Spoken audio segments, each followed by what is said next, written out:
aunque los que algunos me conocen ya saben que llevamos a cabo, junto con otros profesores y otras profesoras, como por ejemplo la profesora María Ruiz, que tenemos el gusto de tener por aquí esta tarde, estamos acostumbrados a dar alguna que otra conferencia, de alguna forma, se puede decir, divulgativa, para ir más allá siempre en el tema de comprender un poco las obras musicales que se plantean en la escena, para que no se desmerezca con relación a unas grandes capitales que ya llevan haciendo esto bastantes años.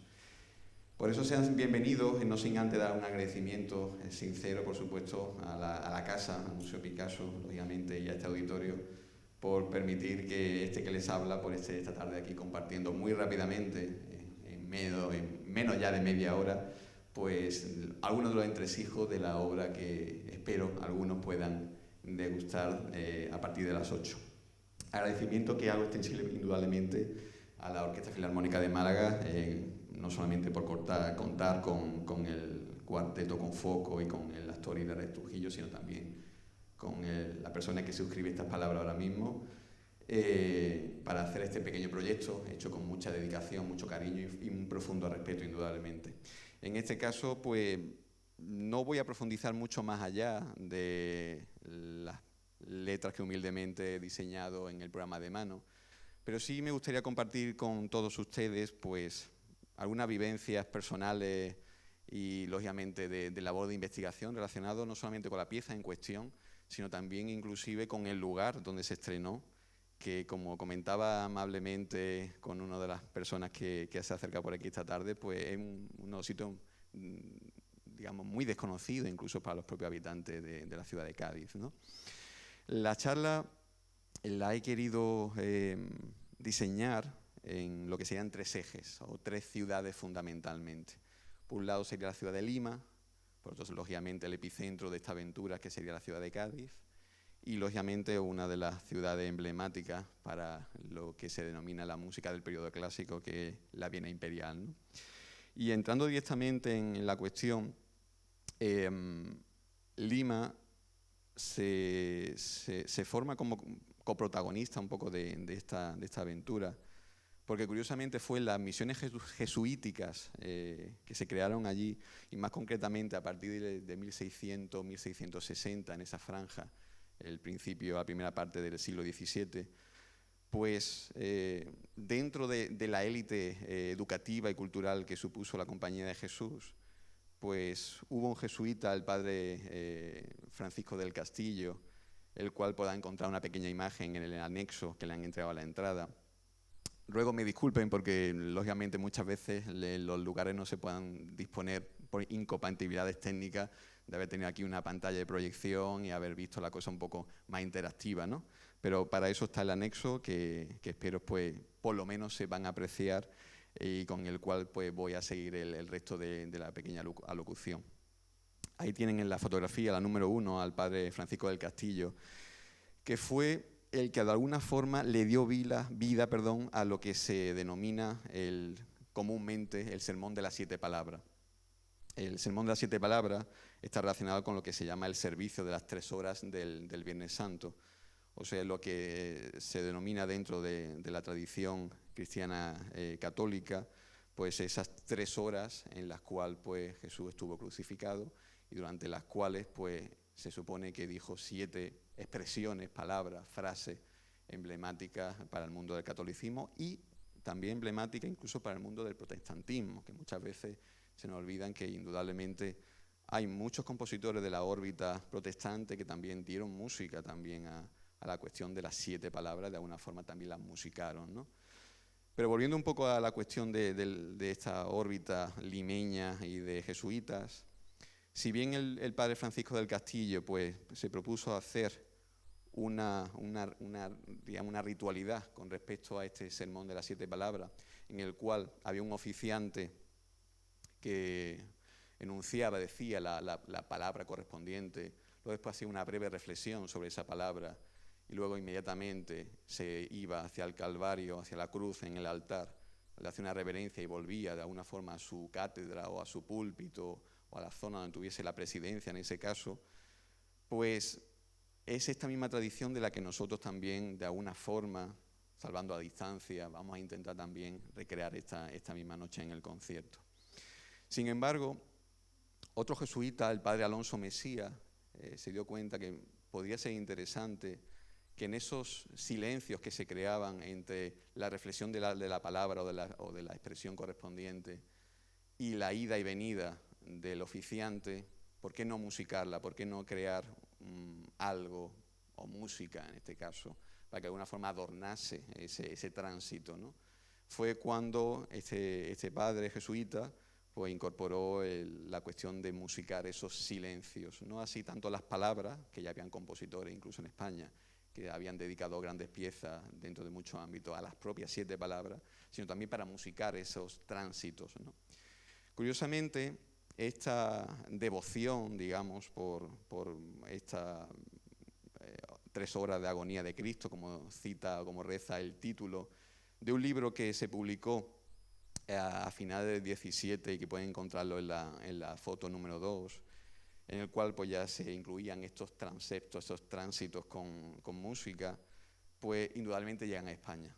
Y a donde llegan, por supuesto, a Cádiz, por su ilusionante y magnífico puerto que siempre ha conectado tanto con el otro mundo, ¿no? con la América latina, ¿no? En este caso, pues, esa tradición llegó a España, o esa devoción llegó a España en forma de libro, y curiosamente incluso se llegó a editar hasta en aquellos momentos donde los jesuitas fueron expulsados de España. Recuerden que los jesuitas fueron expulsados en 1767, con la pragmática sanción. Y fíjense en la fotografía, si tienen a bien hacerlo, que incluso esa edición sevillana del libro aparece en uno de los últimos renglones por el padre Alonso Mesía de la extinguida Compañía de Jesús. O sea que inclusive sabiendo que los jesuitas habían sido expulsados de España, ya saben que por el tema de la cuestión del motín de Esquilache, Carlos III, etcétera, pero inclusive llega el libro y se sigue editando, incluso extinguido la compañía aquí en España. Centrándonos un poco más en Cádiz, se da también aproximadamente en esa misma época un hecho muy insólito en esa Cádiz que comienza a ser ilustrada, que comienza a ser un poco distinta a muchas ciudades y capitales importantes como fue la Madrid de aquella época, porque parece ser que la Inquisición no tenía tantos ojos viscerales contra ellos, había con un poquito más de flexibilidad en algunos sentidos, más que en la grande urbe donde eran mucho más tajantes. Eso hará que algunos de los personajes protagonistas de esta creación pues puedan trabajar de una forma un poco más holgada. ¿Qué significa eso de más holgada? Bien, vamos por partes. La primera parte hay que centrarla en uno de los primeros protagonistas, que es el sacerdote mexicano don José Sáenz de Santa María y Sáenz, que harto un poco de la Madrid, de los contrastes entre iglesias pudientes o iglesias muchas, muy pobres, decide cambiar un poco de aires, sigue a su padre, el cual, por cierto, muere también en Cádiz, y curiosamente le permite a él heredar la fortuna de su padre y convertirse en marqués de Valleíñigo. Indudablemente este sacerdote, que por cierto había sido educado por los jesuitas, pues tiene en mente esa devoción que había vivido, que conocía a la perfección y que incluso se atreve a compartir con muchos de los personajes ilustrados que en el Cádiz de aquella época empieza a, de alguna forma, estrechar lazos o amistades. Tanto así que empeña toda su fortuna, todos sus bienes, en de alguna forma crear algo, un edificio que sea lo más atractivo posible, con el mayor ornato posible, para de alguna forma glorificar a Dios. En este caso, años antes de esa idea que surge por su cabeza, en el momento que él llega a Cádiz, le hacen o le intentan convencer para que sea de alguna forma el padre espiritual de una cofradía que existía de hace unos cuantos años, que era la cofradía de la Madre Antigua. Cofradía que, por cierto, había estado bajo los ojos del obispo de aquella época de Cádiz por sus reuniones un tanto sospechosas, en los arrabales o en la zona un poco más alejada de la ciudad. Tanto así que se cuenta la leyenda que el propio obispo se enmascaró o se infiltró de alguna forma para ver qué pasaba en esas reuniones de esa cofradía más exactamente, ¿no? Reuniones que definitivamente, pues, de alguna forma vieron o dieron a entender que era simplemente gente que se congregaban para seguir esta devoción de las 7 palabras, ¿no? Con el visto bueno, con ese semáforo en verde para que pudiesen seguir reuniéndose, captan, en el buen sentido de la palabra, al padre, o al ya se puede decir incluso Marqués de Valñeíñigo, para que sea su padre espiritual. Curiosamente, lo que sí le dijo el obispo de Cádiz de aquella época es que por favor no se reuniesen en los arrabales, sino en un sitio un poco más céntrico, ¿no? Supongo que un poco más a la vista de las autoridades, ¿no? Por eso se le fue asignada la iglesia del Rosario, que indudablemente todavía sigue hoy día en pie en Cádiz y que por supuesto les invito a que conozcan, un templo precioso, ¿vale? En el cual años antes, en el momento de que se intentó de alguna forma ampliar ese templo, se da con lo que puede ser una cueva o una de las muchas catacumbas o pasajes subterráneos que muchas veces también lo encontramos en Cádiz, ¿no? Como hay por aquella zona, ¿no? Mucha gente, digamos que fuera de Cádiz no conoce que parte de Cádiz está subterránea, o sea que hay galerías y hay cuevas y hay, eso, de alguna forma, sitios un poco más ocultos de los ojos de la urbe del día a día, ¿no? Aprovechando este hallazgo de esta cueva que aparece de repente, pues de alguna forma la intentan convertir en un lugar que sirva para esa congregación y para de alguna forma pues sea el sitio para estos devotos, ¿no? Nace por tanto lo que sería el que se llamarían el primer oratorio de la Santa Cueva, ¿no? El primer sitio, digamos, de reunión, un poco aprovechando ese lugar que aparece, ¿no? Alguna leyenda incluso lo sitúan como un antiguo templo de la diosa Astrea, o sea que lo encaminan incluso con la época fenicia, ¿no? Que tanta riqueza le dio culturalmente y de muchos tipos también a Agadir, ¿no? a Cádiz. Bien, pues sabiendo que tenemos este oratorio de la Santa Cueva y que tenemos un primer sitio congregacional, digamos, para que se puedan reunir, indudablemente el Marqués de Valñeíñigo, este sacerdote, pues idea que ese debe ser el sitio en el cual edificar ese edificio que tenía en mente y de alguna forma honrar a Dios, ¿no? Por tanto, se plantea con gran parte de sus propios bienes el levantar un edificio, aparte de preservar lo que es la parte baja, ¿no? de esa cueva. Nace, por tanto, lo que es la edificación de lo que es actualmente el oratorio de la Santa Cueva. Oratorio de la Santa Cueva que tiene fundamentalmente 3 partes.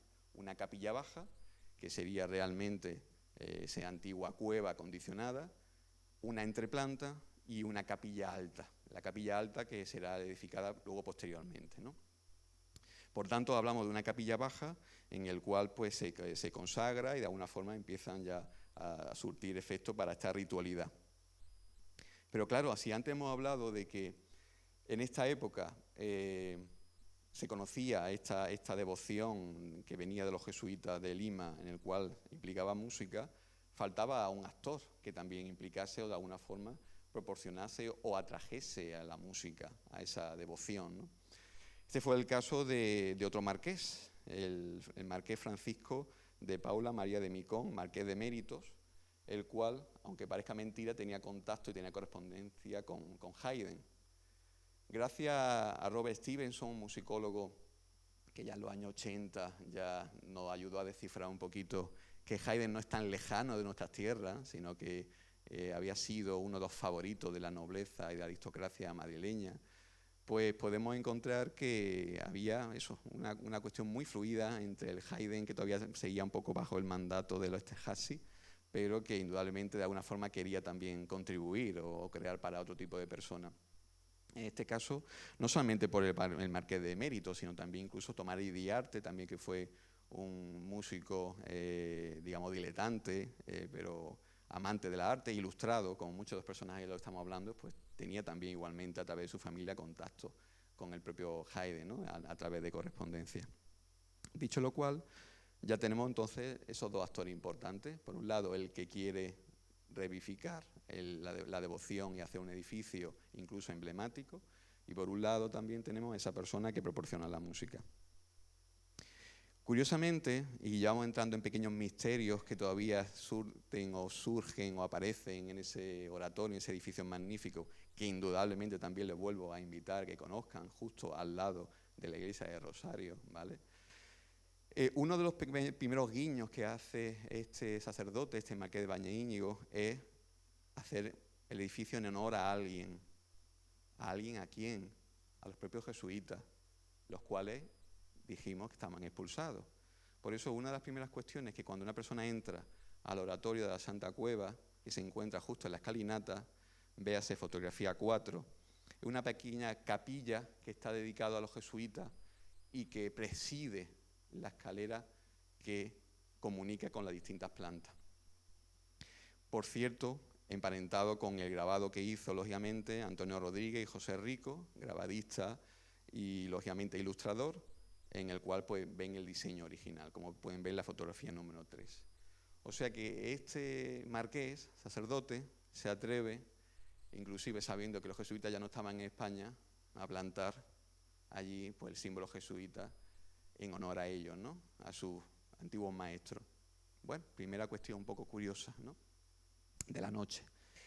Además de eso, si se fijan, justo en la imagen número 5, que es un cuadro que se puede encontrar también en una de las estancias de esa propia capilla, un cuadro que se llama Nuestra Señora del Refugio de Pecadores, del pintor alemán y afincado en Cádiz, Francisco Javier Riemeyer. Lamento que se vea tan chiquitito, pero un cuadro que merece la pena estudiarlo en profundidad, porque si se fijan en la parte inferior del cuadro, no sé si lo pueden atisbar en la imagen pequeñita, aparece tiaras, coronas, cetros, etcétera, etcétera. O sea, símbolos de poder que están justo abajo del cuadro, mientras justo encima de ese cuadro aparece gente que está en actitud rogante, en actitud de rodillas. Encontramos un niño pobre, encontramos a algunos de estos protagonistas, como Sebastián Fernández, que fue amigo íntimo de Goya, ahí lógicamente fue uno de los contribuyentes a la creación de este oratorio e incluso invitó a Goya a que pintase algunas de las pinturas que se encuentran en la capilla alta de este oratorio, o sea que hay pintura de Goya en el oratorio. El marqués de Ureña, que también intervino también, lógicamente, en esta contribución. El propio marqués de Valdeíñigo, etcétera. Y todos acogidos bajo la Virgen y encima de ella ese triángulo que aparece que, con esos 3 puntos que, lógicamente, pues, queremos pensar que se relacionan con la Santísima Trinidad. Fíjense entonces, símbolo de poder en todo lo más bajo del cuadro y la gente encima. Eso a ojos nuestros, bueno, pues no podemos dar, a lo mejor le damos una importancia muy relativa, ¿no? Podemos degustar estéticamente. Pero recuerden esos cuadros que había en el barroco que eran más simbólicos y de contrastes, más que esos cuadros realistas, ¿no? Que simplemente quieren reflejar la realidad. O sea que si el poder está abajo y el pueblo está arriba, algo nos están diciendo. Y todo eso en esa Cádiz, que lógicamente era un poco más flexible en sus mentalidades, ¿no? Aparte de este indicio, nos vamos a centrar ahora en qué pasó en la Viena, en el otro eje de nuestra historia, en la Viena de finales del siglo XVIII. Viena, ciudad imperial, pues entra bajo la órbita del emperador, del sacro emperador José II, el cual, una vez que fallece su madre, da un poco de vía libre a sus pensamientos de ser un monarca despótico, pero ilustrado, ¿no? Y de alguna forma empieza a cometer una reforma de tolerancia en el cual admite que cualquier religión se pueda establecer en su imperio y, lógicamente, en la ciudad de Viena. Por tanto, se puede decir que entre 1780, que es cuando él tiene libertad absoluta, e inclusive llegando a cuando él falleció y tomó el poder su hermano Leopoldo II, hasta que llegó Francisco II, en el año 1795, tenemos ahí una órbita de unos 10-15 años que indudablemente Viena también va a experimentar un impulso importante dentro de la ilustración y de mirar de otra forma a la realidad circundante. Lógicamente, en esta Viena, pues nos encontramos a Haydn. Haydn, deseoso de estar siempre en Viena y siempre añorante de su Viena cuando tenía que ir con sus señores en los periodos que tenía que le tocaba mudarse de castillo, ¿no? Recuerden ustedes que él estaba bajo el mandato de los Esterházy y ellos tenían la costumbre de, dependiendo de la época del año, pues mudarse de castillo, ¿no? La gente que tiene varias casas tiene esa posibilidad de irse a la casa de verano, de invierno, de primavera, etcétera, etcétera. Un poco hacían eso y él, cuando tocaba ir a Viena, vibraba de alegría porque sabía que era el foco cultural de aquella época donde podía compartir incluso su música con muchas de sus amistades, ¿no? Conoce allá a Mozart inclusive, ¿no? Y forjan una amistad más allá de la propia amistad mutua, ¿no? Y digo esto y ya lógicamente entro en el apartado de hablar un poquito de Haydn y su religiosidad. Haydn fue católico y un católico convencido. De hecho, uno de sus biógrafos dice que tenía un rosario que tenía con él y que muchas veces cuando se veía apurado en los momentos así de atasco, si me permiten el término compositivo, recurría a él. Era como su imán, era como su ayuda de Dios, ¿no? Su ayuda divina. Por tanto, indudablemente ese catolicismo pues, es más que evidente. Aparte que, lógicamente, la propia Iglesia Católica veneró mucho la música de Haydn. De hecho, hay estudios muy buenos, por cierto, de musicólogos españoles donde determinan el uso de la música de Haydn en la Iglesia española, las catedrales españolas. O sea que Haydn fue un personaje muy importante, no solamente para la aristocracia, sino también para el poder religioso, para la órbita religiosa. Pero claro, Haydn, como cualquier músico de aquella época, un poco como le pasó a los personajes de esta Cádiz que estábamos comentando, él tiene ansia de conocer, ansia de intelectualidad, ansia de llegar más allá. Y aunque hoy día estamos acostumbrados un poco a la cultura para todo o la cultura para aquellas personas que quieran acercarse a la cultura, en aquella época era mucho más restringido. Y si una persona se quería relacionar con la cultura, pues tenía que ir a buscar gente que de alguna forma se sintiese atraído por las ciencias, las artes, las letras, etcétera, etcétera. Es un poco lo que le pasó a Haydn en su búsqueda de algo más. Y es por eso, se dice, que lo convencieron, ¿no?, para que entrase dentro de la orden de la francmasonería. Y hago un pequeño paréntesis. Todavía tenemos, por desgracia, el desconocimiento de hablar de masonería en singular, cuando realmente hay que hablar de masonerías en plural, porque no hay una masonería, hay muchas masonerías, muchos tipos de masonería. De hecho, la masonería que practicó tanto Haydn como Mozart fue una masonería creyente y cristiana, porque mucha gente no sabe que la masonería se basa en el cristianismo realmente, o sea, tiene raíces cristianas, entre otras tradiciones. Así que todavía pesa mucho, ¿no?, el tema de las cuestiones políticas de nuestro país, ¿no?, y de muchas cuestiones que han enlazado ateísmo, etcétera, etcétera. Pero recuerden que no hay una masonería, hay muchas masonerías y de hecho la masonería que practicaron, en este caso tanto Mozart como Haydn, fue una masonería católica, una masonería, bueno, católica, cristiana, vamos a dejar en cristiana. Y matizo mis propias palabras, ¿por qué? Porque lógicamente desde 1738 el Papa Clemente XII, a través de su bula papal In Eminimenti, dijo muy claramente que ser masón y católico no era posible, ¿vale? Simplemente porque era una sociedad secreta y no sabían qué podían estar lucubrando en secreto y lógicamente no podían controlar qué pasaba ahí, ¿no? Pero a pesar de eso, curiosamente, en la Viena de aquella época, gracias al emperador José II, tuvieron unos años de poder discurrir tranquilamente, cuando ellos mismos como masones lo veían de una forma totalmente compatible y natural. El rito de la masonería que ellos practicaron, tanto Mozart como Haydn, fue el rito de Sinedorf, un rito el cual pues, está basado en lo que son los evangelios como fuente revelada y en la Santísima Trinidad, o sea, netamente cristiano. Por eso comprendo que ellos no hubiesen incompatibilidad. De hecho, Mozart, él tenía gala de decir que era católico, ferviente católico, y tenía gala de decir que también era masón, ¿no? También tuvieron suerte porque tocó una época clave, porque justo a partir de la muerte de Mozart, la cosa va en declive. De hecho, en 1785 el propio emperador José II, bajo las presiones de la Iglesia Católica, empieza de alguna forma a apretar un poco, si me permite la expresión, las tuercas a todo tipo de sociedades y crea una ley para que de alguna forma regular la cantidad de miembros que se juntaban y que le pasasen las listas, por favor, que eso era lo importante, ¿no? Saber quién estaba dentro, ¿no? Pero, lógicamente, cuando llegó Francisco II, es cuando ya dijo prohibido. O sea que en 1795 ya se prohibió tajantemente, ¿no? O sea que ellos tuvieron esa suerte de poder tener esos años dorados de la masonería vienesa, en la cual pues pudieron no solamente reunirse, sino también difundir muchas de las cuestiones a nivel cultural, científico, humanístico, etcétera, etcétera, de la época, ¿vale? Porque era un poco uno de los objetivos. Y no solamente el aprovecharse de ese conocimiento, sino de difundirlo, que era también la cuestión.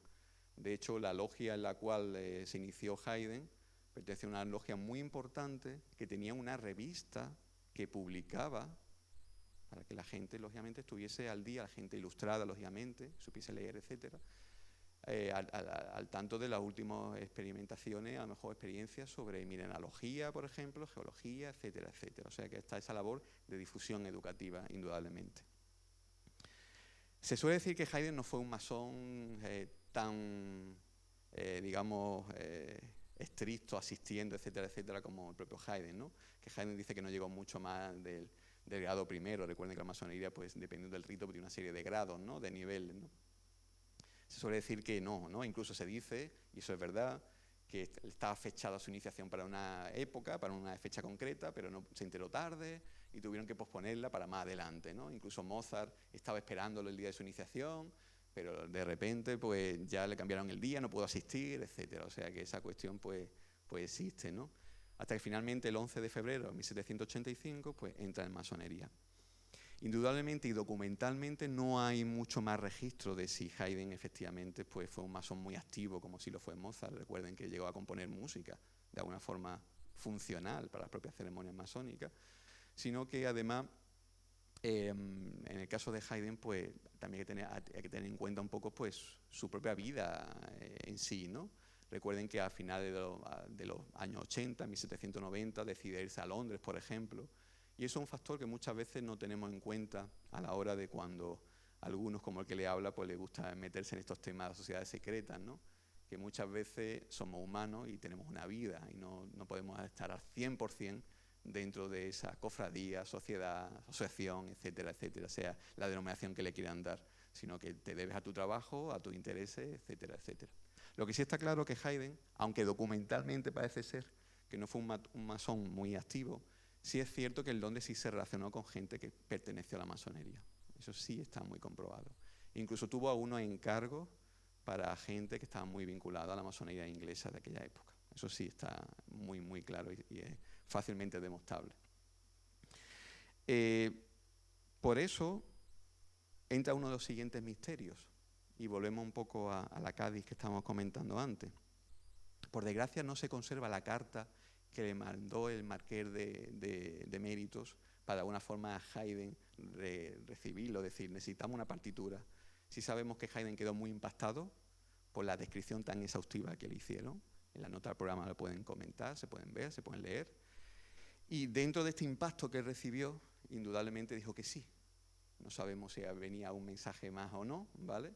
Pero lo que sí está claro es que entra dentro de esos misterios de qué vendría en esa carta, al igual que hay otra serie de misterios, como por ejemplo, ¿qué versión fue la que se estrenó aquel día en la Santa Cueva? Sí se sabe que la música posiblemente no se hizo en la propia cueva, digamos, en la propia capilla baja, sino en la entreplanta. La entreplanta, que era un lugar, digamos, alejado de lo que es el ritual que se hacía en la propia capilla. De hecho, hay un músico que en su libro Los cuartetos del Conservatorio en 1866, don José de Castro y Serrano, nos dice, y es que a uno de los lados de la cruz, cerca de la crista que alumbra la iglesia, hay dos ventanas laterales con celosía, y por aquellos huecos invisibles se derraman las notas tenues de los 4 instrumentos, como por la cúpula se derrama la tenue claridad sobre el grupo de la cruz. Véanse la fotografía número 6 y fíjense que en el lado derecho, justo al lado de la cruz, hay una pequeña ventana. esa ventana comunica con la entreplanta y es muy posiblemente que los músicos fuesen donde se pusiesen durante el acto devocional para no molestar, lógicamente, al acto religioso que se situaba en ese momento. Y aprovechando la fotografía, quiero que se fijen en la número 7, que es un detalle de la cátedra o sillón en el cual el oficiante se ponía y se sigue haciendo y se sigue sentando para oficiar esta ceremonia, en la cual, si se fijan, hay un detalle en que aparece un ojo inscrito dentro de un triángulo y que coincide con ese otro triángulo, con ese ojo inscrito, que además de ser un símbolo cristiano, también un símbolo que pertenece a la masonería, y la pueden encontrar en esa pequeña ilustración del libro El masón transfigurado, de Viena, en 1791. O sea que otro de los misterios, si realmente hablamos de masonería, de personajes que estuvieron cerca o no, ese sillón, sin contar con que la propia masonería actualmente se sigue reuniendo muchas veces en alguna de esas catacumbas. De hecho, la última fotografía, la novena, responde a una reunión que tuvieron distintas obediencias masónicas de Cádiz, en la cual pues eligieron pues volver un poco al pasado, reunirse en una catacumba cerca del Beaterio para hacer una ceremonia, un ritual conjunto. Si se fija, entonces, estamos hablando de muchos misterios que ojalá tuviese más tiempo para desvelarles, ojalá estuviésemos allí en ese momento para de alguna forma hacer una visita conjunta y explicar in situ muchas de las cuestiones que hay alrededor de ese edificio. Pero indudablemente el tiempo se me agota y no quería terminar, no sin antes pues comentarle un poquito, muy brevemente, antes que me den el aviso, un poco de la versión que van a escuchar esta noche aquí en el concierto. Se trata de un concierto dramatizado. O sea, nosotros ni mucho menos vamos a pretender recrear una ceremonia religiosa, pero sí de alguna forma sí responder a la sensibilidad de la persona que pensó en este proyecto, en el cual pues ideó que aparte del cuarteto, pues que de alguna forma se dramatizase la cuestión. Por eso pues vamos a tener la suerte de contar con el actor prácticamente malagueño, aunque él no sea de nacimiento de Málaga, Israel Trujillo, el cual ha planteado una escenificación, se puede decir contemporánea, ¿vale? Llamativa, pero muy respetuosa y muy natural, con un mensaje más cercano a la esperanza de la resurrección, más que a la realidad cruda que a lo mejor algunas películas pretéritas, que ustedes y yo conocemos, pues pintan la sangre casi como protagonista, ¿no? O sea que el mensaje realmente de la noche es morir para dar vida, morir para que vuelvan a hacer la vida. Y de alguna forma, pues, este que le habla también narrará o sacará algunas de los extractos de los evangelios canónicos de los 4 evangelistas, en el cual pues narran de alguna forma el sufrimiento de estas 3 horas de agonía, en el cual Jesucristo pues fue de alguna forma comentando estas 7 expresiones.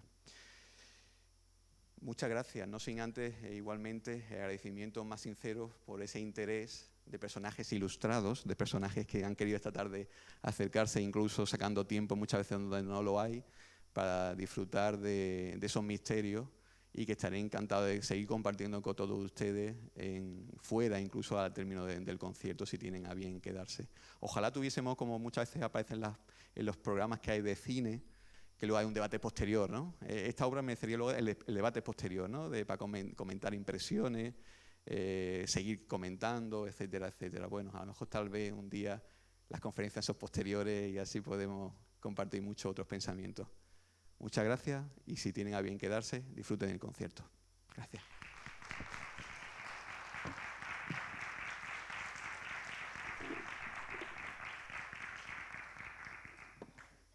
Lo que sí les comento que deben desalojar la sala, eso sí, por el protocolo del auditorio. Muchas gracias.